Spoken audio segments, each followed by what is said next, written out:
I had just signed up to go talk to a new therapist because the pandemic was ending and the world was opening up, and I'm like, I gotta be back in the world. I can't be germ freak. I gotta get rid of this fucking pandemic brain. So, it was the first day that I ever met her. I walked into her office and I shook her hand and I said, hey, thank you very much for talking to me today. Oh, sorry, I got a phone call. And I took the phone call and I walked back into her office and I sat down and I said, hey, I just found out that I have cancer, so I guess I know what we're talking about today. And this is a scan of my cancer. And I don't know if you realize this, but all cancer tumors are measured in fruit sizes.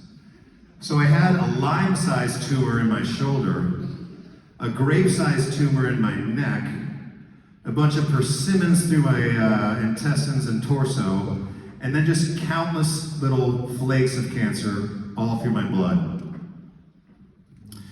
My doctor told me I have good news and bad news for you. The good news is that you have a 60% chance of surviving this. The bad news is that the only treatment I can give you is a chemotherapy called R-CHOP. And R-CHOP chemotherapy is one of the most difficult and painful chemotherapies to undergo. And not only that, but when you see R-CHOP chemotherapy written out like that, you think that people are talking about the Red Hot Chili Peppers.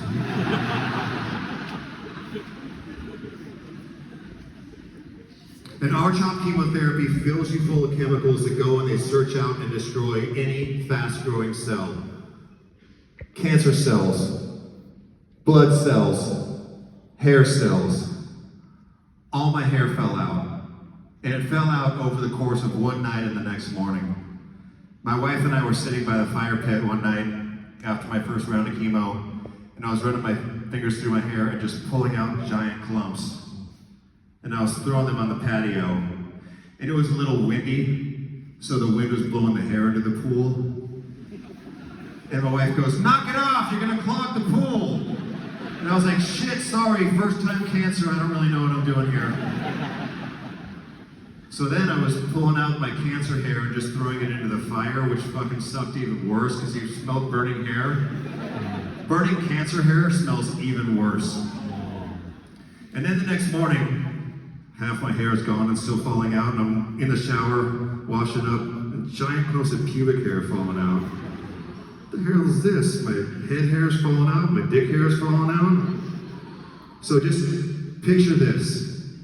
Grown man, sad, completely naked, dripping wet, hands full of pubic hair, walking across the bathroom floor to throw my pubic hair into the toilet so it doesn't clog the shower.